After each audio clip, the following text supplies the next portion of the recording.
오늘은 들여다보면 은혜입니다 라는 말씀의 제목을 가지고 말씀을 나누려고 합니다. 오늘 본문에 나오는 레위인들의 그 이스라엘의 장자를 대신하도록 하는 규례는 출애굽 사건에서 유래합니다. 이 출애굽 사건 중에서도 이 유월절 사건 기억하시죠? 하나님께서 애굽에 10번째 재앙을 내리시고 애굽의 모든 장자를 죽이실 때 이스라엘의 장자와 가축들은 이 재앙을 건너갔습니다. 유월되었다고 하죠. 때문에 이스라엘의 장자와 처음 태어나는 것들 이 모두 하나님의 소유라고 말씀하고 계시는 겁니다. 인권을 중시하는 이 현대 사회에서 사람을 소유한다, 내 것이다, 이런 개념은 익숙하지 않습니다. 하지만 이 고대 근동에서 이 개념은 아주 보편적이었습니다. 요즘으로 하면 기업이나 구단이 이 선수를 소유하는 것과 비슷합니다. 그렇다면 나의 주인은 누구입니까? 우리가 지난 한 주간을 살아가시면서 우리의 삶의 주인이 누구였습니까? 우리는 쉽게 내가 내 삶의 주인이라고 이야기할 수 있지만 과연 그렇습니까? 우리 회사가 우리 주인 아니었습니까?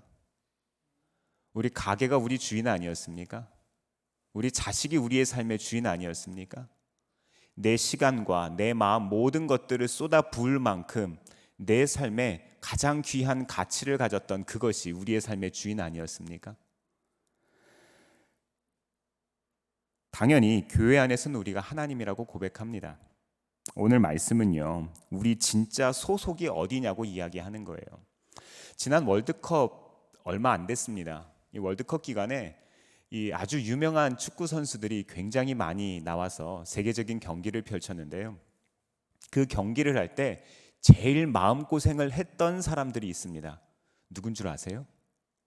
세계 사람들은 축제고 축구 선수들도 그것을 다 영광으로 알고서 뛰고 있는데 나라를 대표해서 가장 골머리 썩고 속상해하는 사람들이 있었습니다. 그 선수들이 속한 구단들이요. 돈은 누가 줘요? 손흥민 선수 돈은 누가 줘요? 국가대표팀에서 줍니까? 약간은 줄 수 있겠지만 그거와 비교할 수 없는 돈을 누가 줍니까? 영국에 있는 토트넘 핫스퍼에서 줍니다. 나라를 위해서 뛴다고 토트넘에서 돈을 더 주는 게 아니에요. 그 선수가 속해 있는 곳은 토트넘인 거예요. 그런데 돈을 준다고 해서 손흥민 선수가 나라를 대표해서 안 뛸까요? 진짜 손흥민 선수의 소속이 어디죠? 대한민국이죠. 그러니까 우리가 그 선수를 그렇게 자랑스러워하고 그 선수가 나라를 위해서 뛰는 것이 우리에게 큰 기쁨이 됩니다. 그렇죠? 우리의 진짜 소속이 어디입니까? 우리가 일상에서 살아가고 있지만 우리는 어디에 속한 사람으로 살아가야 할까요? 아울러 레위인은 우리들에게 어떤 의미로 해석이 되어야 하는지, 또 우리 삶에는 어떻게 적용할 수 있는지 오늘 말씀을 통해서 어떤 교훈의 말씀을 주시는지 함께 나눠보겠습니다. 민수기 3장 40절에서 41절 우리가 세 번역으로 한번 같이 읽어보겠습니다. 시작. 모세에게 말씀하셨다. 이스라엘 자손 가운데서 태어난 지 한 달이 넘은 맏아들은 모두 등록시키고 명단을 작성하여라. 나는 주다. 너는 이스라엘 자손의 모든 맏아들 대신 레위 사람을 구별하여 세우고 또 이스라엘 자손의 모든 가축 맏배 대신 레위 사람의 가축 맏배를 구별하여 세워서 나의 몫으로 삼아라. 아멘. 네, 첫 번째 깨달음입니다. 우리 생명은 하나님 것입니다. 하나님은 레위인을 하나님 몫이라고 오늘 선언하고 계십니다. 다른 이스라엘 백성들이 하나님의 것이 아니라는 것이 아니라 이 레위인들을 하나님께서 특별히 구별하셨다는 거예요. 이것은 온 세상 모든 것들이 다 하나님의 것이지만 우리가 특별히 하나님께서 우리를 선택하시고 구별하셨다는 것을 뜻합니다. 이스라엘을 구별하신 것과도 같죠. 이 선택받은 자의 의지가 전혀 반영되지 않은 일이기 때문에 우리는 이것을 가리켜서 은혜라고 이야기합니다. 따라서 오늘 우리가 선택받아 하나님의 자녀가 된 것도 큰 축복이요 은혜입니다. 그런데 스스로 세상을 우리가 선택하고 또 우리가 스스로 세상을 닮아가고 우리가 세상의 방식을 따라 살아간다면 얼마나 슬픈 일이겠습니까? 영적 레위인으로서 우리는 어떻게 살아야 할까요? 하나님께서 이미 3장 11절부터 13절에서 이와 같은 부분에 대해서 말씀하신 바가 있습니다.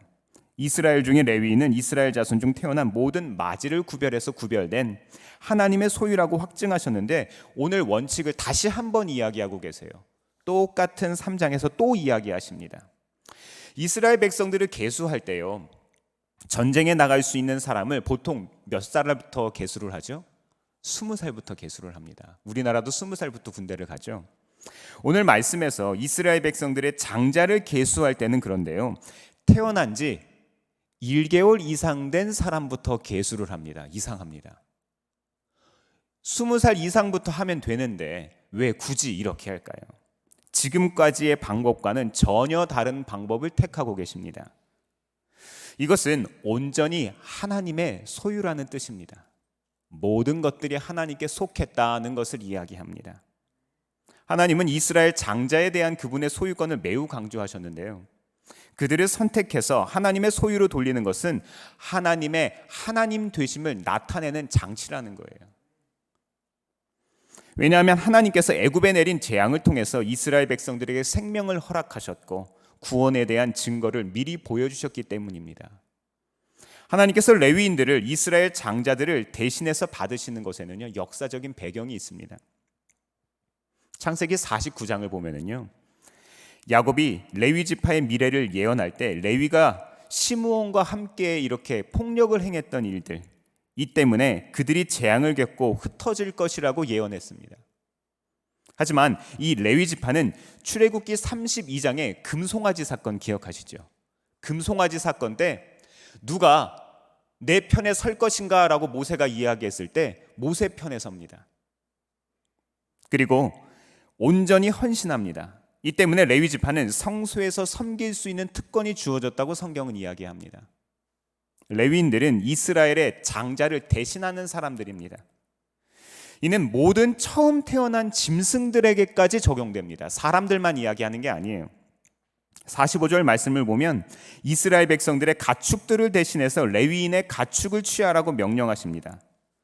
여기서 레위인의 가축이 무엇을 의미하는지는 불분명합니다만 기본 원칙은 모든 이스라엘의 첫째가 다 하나님께 속한 것이다, 이것을 이야기하는 거예요. 제가 말씀드렸다시피 첫째만 드렸다고 첫째만 하나님 것이 아니라 우리 모두가 하나님 것이지만 특별히 첫째를 구별하셨다, 이런 뜻입니다. 사도 바울은 로마서 14장 8절에서 9절을 통해서 이렇게 이야기합니다. 제가 읽어드리겠습니다. 우리는 살아도 주님을 위하여 살고 죽어도 주님을 위하여 죽습니다. 그러므로 우리는 살든지 죽든지 주님의 것입니다. 그리스도께서 죽으셨다가 살아나신 것은 죽은 사람에게도 산 사람에게도 다 주님이 되시려는 것이었습니다. 아멘. 이스라엘은 죽은 목숨인데 구원받은 적이 있습니다. 레위인의 구별과 헌신은 바로 나를 대신하여 드려진 것입니다.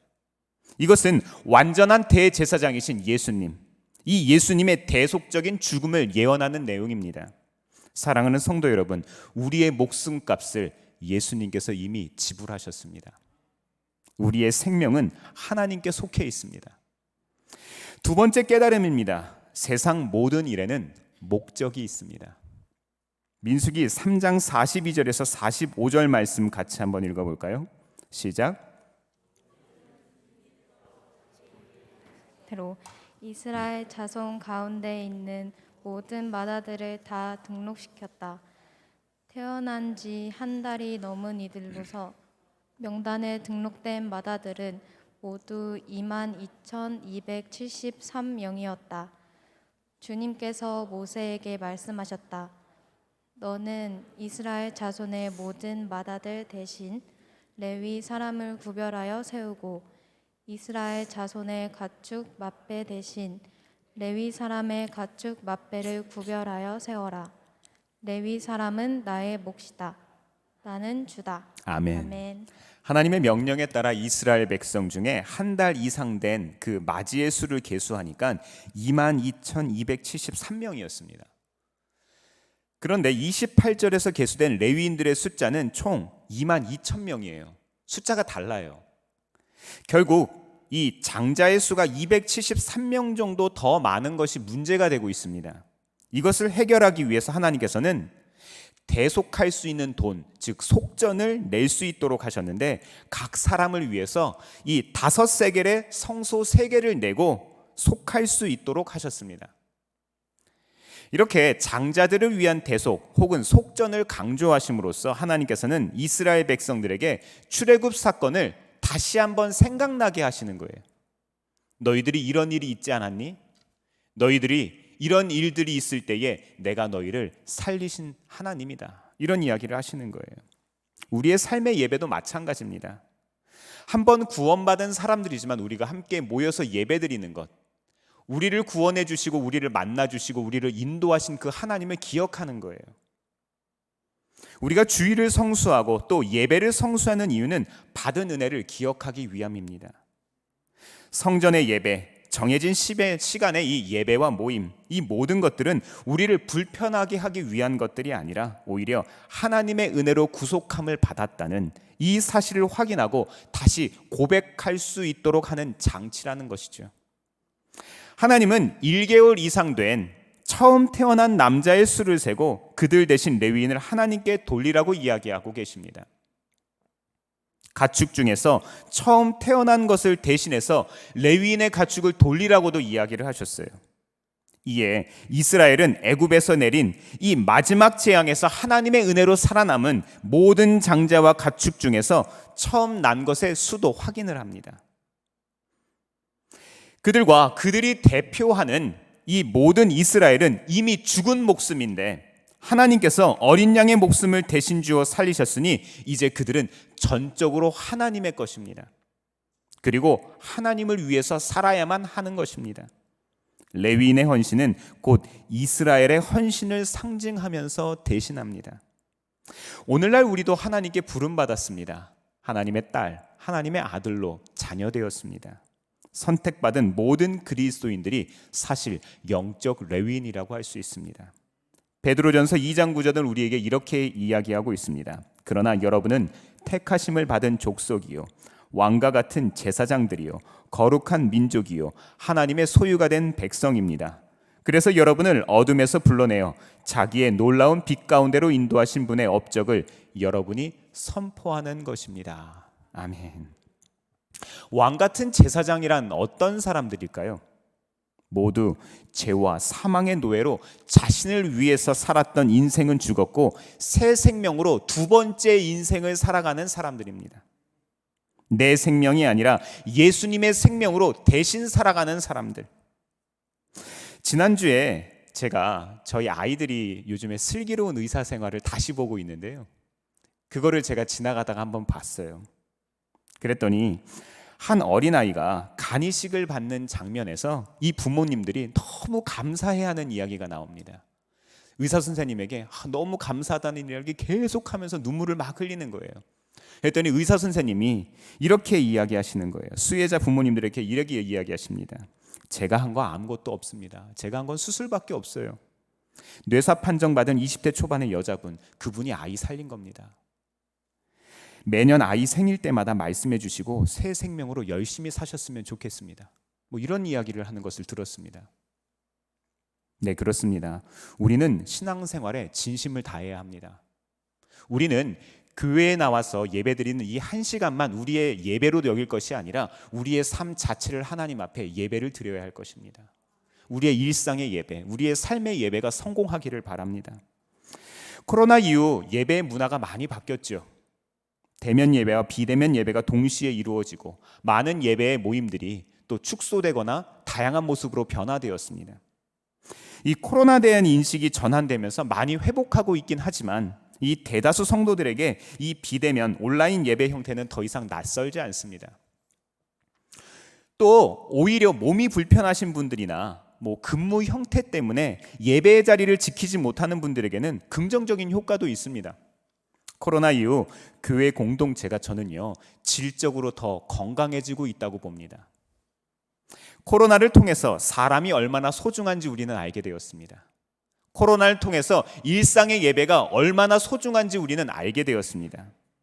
모일 수 있는 공간, 온라인이든 오프라인이든 그것이 얼마나 소중한지 우리는 알게 되었습니다.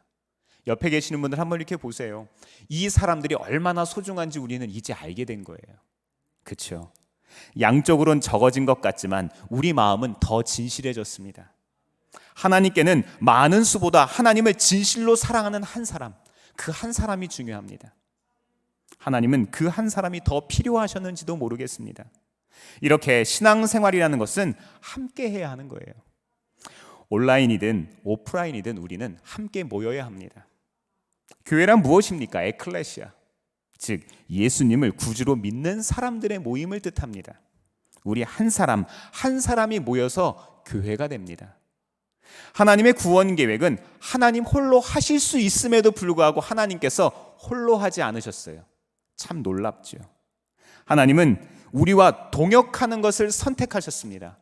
우리 스스로 한번 생각해 보세요. 제가 저를 생각해도 부족하거든요.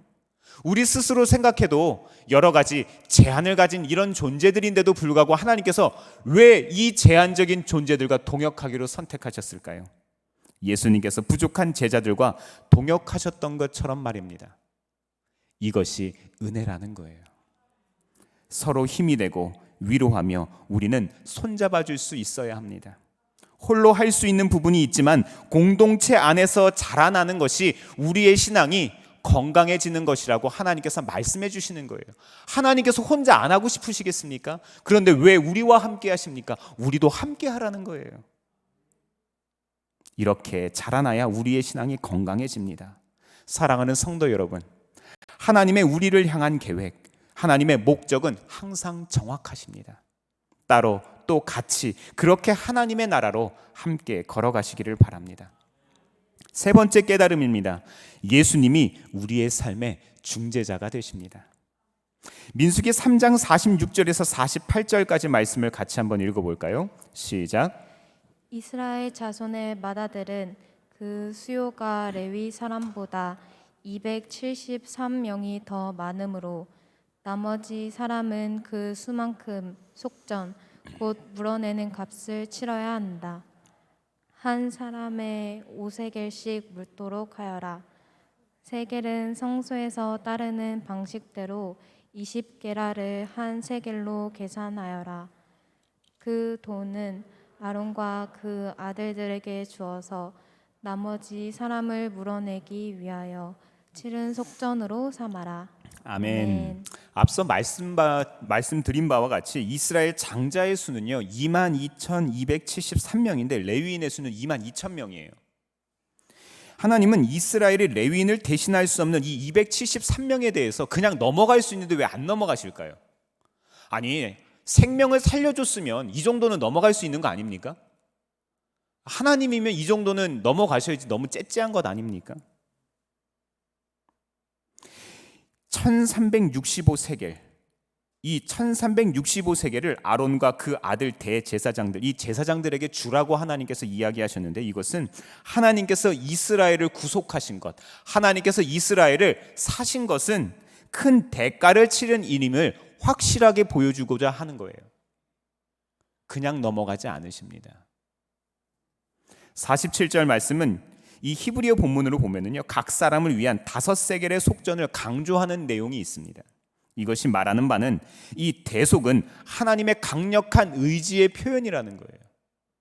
우리가 하나님 앞에 구원받은 것들, 우리의 삶이 하나님의 인도함을 받는 이 모든 이 구원의 과정들, 하나님 나라로 가는 이 모든 과정이 하나님의 확실한 계획 안에 있다는 것을 이야기하시는 겁니다. 이렇게 되면 각 사람이 5세겔씩에서 1365세겔을 드리는데 이게 얼마나 많은 돈일까요? 결코 적은 금액이 아닙니다. 보통 1세겔은 12g 정도 됩니다. 이 시대마다 다르기 때문에 정확한 값을 측정하기는 어려운데, 이 고대 사회에서 젊은 노동자의 1년 임금이 약 한 10세겔 정도 되었다고 해요. 그러니까 한 사람당 5세겔씩 드리도록 한 것은 노동자의 6개월치 임금을 드린 겁니다. 이 부담이 적지 않았을 겁니다. 2023년 최저시급을 연봉으로 계산하면요 2,400만 원이 조금 넘는다고 해요. 6개월분 1,200만 원으로 273명분을 계산하면요 32억 7,600만 원 나옵니다. 꽤 많죠. 이 적은 금액 아닙니다. 하나님 왜 굳이 이렇게 하실까요? 하나님의 우리를 향한 그 구원의 계획은요, 32억 7,600만 원. 이것은 아무것도 아닙니다. 하나님께서 우리를 향한 그 구원의 계획은요, 3조 2천억보다 더 많은 가치를 가지고 있습니다. 들여다보면 은혜입니다. 말씀을 정리하면서 생각해 볼 것이 있습니다. 45절 말씀에요, 레위는 내 것이라는 것, 이것은 전적인 하나님의 선택이었다는 것을 뜻합니다. 오늘 말씀의 곳곳에서는 우리는 하나님의 소유이고 하나님께서 우리를 선택했다고 이야기해요. 그런데 이 소식이 모든 사람에게 복음은 아니었을 겁니다. 하나님께서 베풀어 주신 기적에만 영광했지 돌아서면 불평했던 백성들 기억하십니까? 평범한 이스라엘 백성들, 우리들 모습과 닮아 있는 그 사람들. 일반 백성이나 레위인 입장에서는요, 하나님의 선택이 오히려 불편하고 싫은 사람도 있었을 거예요. 모두가 환영하지 않았을 수도 있습니다. 일반 백성에게 레위인을 향한 하나님의 그 특권처럼 보이는 모습들이 불편해 보일 수도 있습니다. 또 레위인들도요, 해야 될 의무들을 원치 않았을 수도 있어요. 왜 우리는 이거 해야 돼? 라고 생각할 수도 있어요. 마찬가지로 우리도 우리의 삶을 살아가면서 원치 않는 일들을 경험하곤 합니다. 하나님께서 그것을 우리에게 은혜로 주셨지만 우리는 그것을 은혜로 알지 못할 때가 있다는 거예요. 왜 내게 이런 일이 일어나느냐고 불평합니다. 내가 선택한 삶이 아니라고 우리는 탄원합니다. 내가 열심히 살아온 결과가 왜 이러냐고 우리는 하소연합니다. 이럴 때 우리는 어떻게 해야 할까요? 하지만 이 자체가 들여다보면 뭐라고요? 은혜입니다. 하나님의 전적인 선택이라는 건 저주가 아니라 축복이기 때문입니다. 오늘 말씀에 보면은요, 계속해서 반복되지만 하나님의 구원 계획이 너무나도 정확하기 때문에 정확한 속전을 계산해서 드려야만 했습니다. 우리는 이해할 수 없는데 하나님께 받은 것을 가리켜서 뭐라고요? 은혜, 축복이라고 우리는 이야기합니다. 때로는 인생을 살아가며 경험할 수 없는 일들이 일어납니다. 물론 바라는 것들이면 좋겠지만, 좋은 모양을 갖추고 그것이 우리에게 찾아오면 좋겠지만, 그렇지 않은 것들이 원치 않는 모양으로 찾아올 때가 더 많습니다. 사람의 마음을 집이라고 한번 표현해 볼게요. 대문도 있고 마당도 있고 현관도 있고요, 지하 창고도 있고 베란다도 있고 거실도 있고 주방도 있습니다. 다양한 공간이 있죠. 낯선 사람이 외부에서 오면 우리 어떻게 합니까? 택배 아저씨들 우리 안방까지 데리고 들어옵니까? 아니죠. 대문 앞까지만 옵니다. 그런데 조금 더 친한 사람 오면 어떻게 하죠?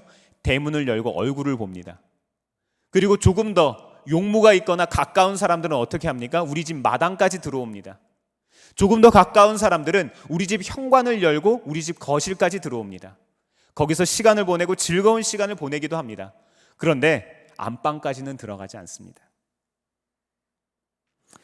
그런데 아무리 가까운 사람도요, 안방에 들어올 수는 있는데 우리의 삶에, 우리 집에 깊숙이 숨겨놓은 지하 창고까지는 보여주지 않습니다.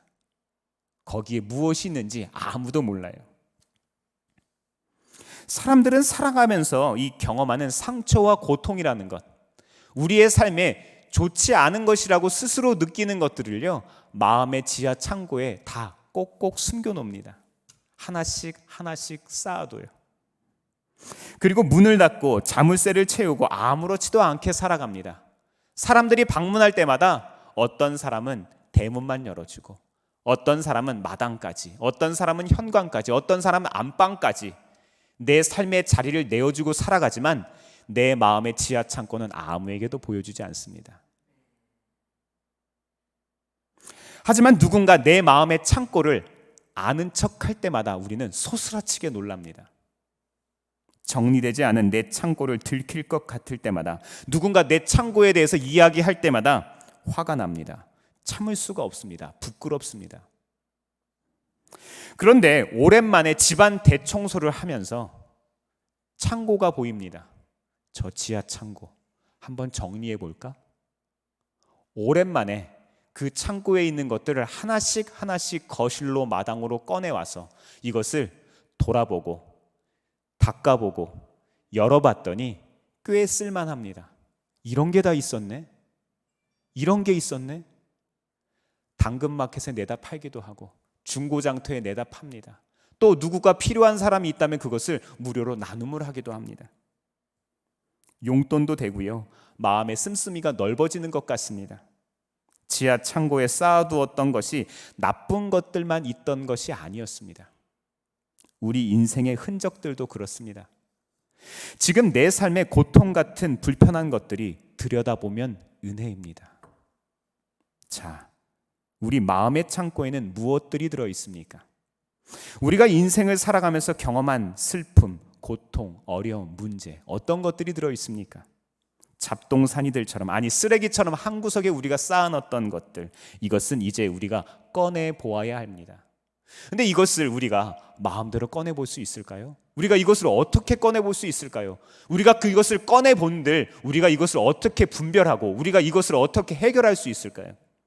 사도 바울은 히브리서 8장 6절에서 이렇게 말씀합니다. 그러나 이제 그리스도께서는 더욱 훌륭한 직무를 맡으셨습니다. 그가 더 좋은 약속을 바탕으로 세운 더 좋은 언약의 중재자이시기 때문입니다. 사랑하는 성도 여러분, 우리는 완전한 언약의 시대를 살아가고 있습니다. 그분이 우리를 그냥 내 소유라고 여기실 뿐만 아니라 우리를 하나님의 딸과 아들로 삼아 주셨습니다. 우리는 그분의 자녀된 사람들입니다. 우리는 마땅한 권리가 있고 마땅한 책임이 있는 사람들입니다. 우리는 홀로 꺼낼 수 없지만 우리의 중재대 대신 예수님과 함께라면 꺼내볼 수 있습니다. 네, 그렇습니다. 예수님이 우리와 하나님 사이의 중재자가 되셨습니다. 그리고 그 예수님께서 사람과 우리 사이의 중재자가 되십니다. 이제 받은 은혜를 꺼내 헤아려 보시기를 바랍니다. 들여다보면 모든 것이 은혜요 보물입니다. 그 은혜를 소중히 여기시기 바랍니다. 사랑하는 성도 여러분, 오늘 말씀은 이 모든 것이 전적인 하나님의 은혜이지만 그것에 참여하고 누리는 것은 우리의 선택에 달려 있다는 것을 이야기합니다. 그 마음의 창고를 여는 것은 누구의 역할이라고요? 우리의 역할이라는 거예요. 그 자물쇠를, 열쇠를 가지고 여는 것은 누구의 역할이라고요? 우리의 역할이라고요. 예수님께서는 세상 죄를 지고 가는 하나님의 어린 양으로, 우리를 대신하서 레위인으로, 또 우리를 위해 목숨이라는 대가를 치르고 속전으로 오셨습니다. 구원은 은혜로 주시지만 우리가 받은 그 구원은 결코 값싼 구원이 아닙니다. 하나님 아들의 피라는 가장 비싼 대가였습니다. 결코 다른 것으로 대신할 수 없는 구원, 그 은혜를 기억하시기를 바랍니다.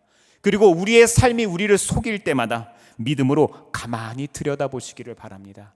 그리고 그 열쇠를 주님께서 우리에게 주셨으니 어떻게 하라고요? 우리의 마음의 창고에 문을 열고 주님과 함께 그것을 꺼내서 들여다볼 때입니다. 이번 한 주 살아가시면서 예수님이 베풀어 주신 은혜를 기억하고 그분과 함께 동행하시기를 주의 이름으로 축원합니다. 기도하겠습니다.